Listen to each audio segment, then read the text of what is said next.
I'm talking about a very simple but a strong, inspiring story, I would say. So I will be talking about this lady. I'll name her MB for now. I will not be talking anything about her name. So this lady MB was born in Delhi, and she was a pack of six people. So she had three brothers and sisters. She was somewhere in the middle, and she lost her dad somewhere when she was 9 year old. And her dad left behind good amount of property, but her mom raised her with a normal childhood, because considering so many people in the family, she had a very normal childhood. And when she was around 19 and a half, she got married to an Indian Navy guy. And we all know, if we are a part of such families, you end up traveling everywhere in the country. So she likewise traveled from Delhi to Bombay to Visakhapatnam to multiple other places. And she got married at a very young age. Although she completed her BA in history, she did quite well.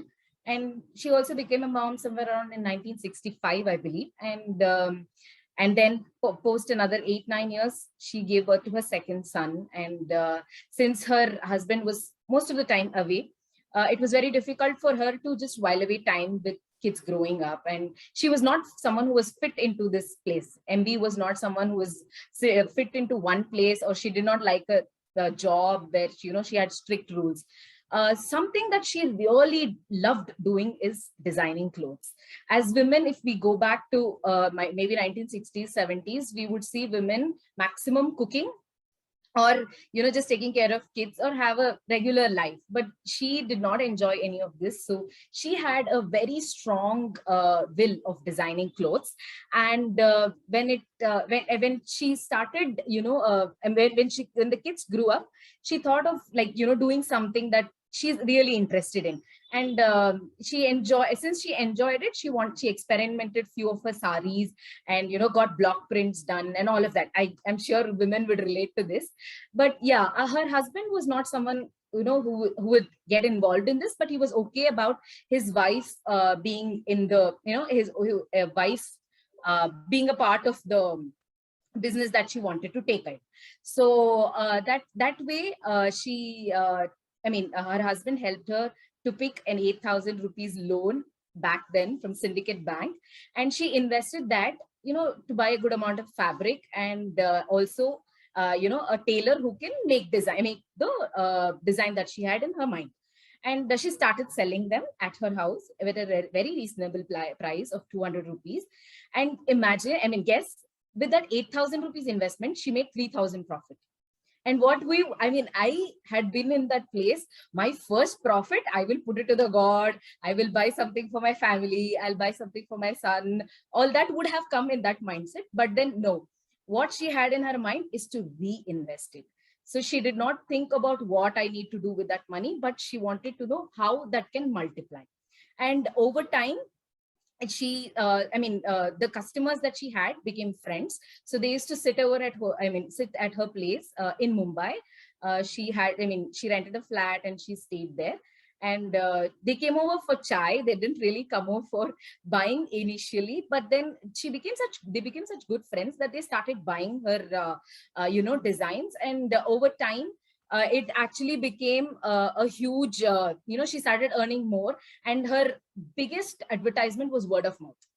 I think even to this day, I think the biggest advertisement is word of mouth, because it's more powerful when it comes from your credible person, your friend, your family, someone like that. And then she grew so big that back then, huge retailers like Benzer and Sheetal, these were very big retail stores for ethnic wear, started approaching. And these people asked 100 pieces at a time. So she's someone who started with 40 pieces, and suddenly she had 100 pieces because she got famous. And then she scaled up the production. She got into different avenues like terracottas and silk and all of that. And in 3 years, imagine, from 3 years of starting that venture, where it was just like a pocket money thing, it started and it became like a business. And in 3 years, the 1,000 became lakhs, and the number of pieces that were going to be produced became in thousands. And by the end of the day, she also bought a 1,000 square feet office in Kemp's Corner, which is in Mumbai, again from this small business that she thought. And after this, obviously her sons grew up. One of her sons finished his BCom, And he came up and he said, I will join the business. And she said, no, how can you, what will you do? You know, you have no idea about salwar kameez, whatever I'm designing, you have no idea. I'm not going to welcome you. But her son was very adamant. He said, I'm not going to take a no, I'm going to get into the business. Soon after he came, he took the most headache part that she thought, but was the most important part, which is like handling accounts, handling labor, keeping accounts, keeping a record. So he started doing all of that. And then after which, I think somewhere around 2000, when Shoppers Stop came into the market, the real big market, they started approaching MB for more pieces of her work. And at this point of time, she was not really open for a business as such, but with this approach, she had to increase her commitment for the business and multiple things, which led to the the workers going into difficulty. So after this, when the work, because it was a change, it was not really possible. They went into difficulty, and it was MB's sole responsibility to get everybody in line. And over a period of time, a lot of pieces, a lot of places, they started asking pieces. They even started their own store when her second son finished his Harvard. They started their first company-owned store, and today they have around 90 owned stores, and they produce 60 to 70,000 pieces of designer wear. And that is from like, it's a journey of like 20 to 30 years that has gone in here. And she tells it's a vision that you need to have. It's about how you're growing. It doesn't matter whether you grow or not, but it's the vision you have for growth. And if we see, all of us here have a vision for our own self. And she says that, keep dreaming about it. Where she started at 40 to 60 to 70,000 pieces. And today their turnover is more than 300 crores, and they're going global as well. I think I've given enough information about who this lady is. So I'll just share my screen to reveal who this amazing woman is. And so, yeah, so this is from the book, from the book by Rashmi Bansal, which is about Follow Every Rainbow. And the woman I was talking about is, anybody wants to take a guess? At least women should, because it's all about designer wear and, clothes and salwar kameez, kurtis, whatever you think. Anybody wants to take a wild guess before I just go? I take 5 seconds out of your time.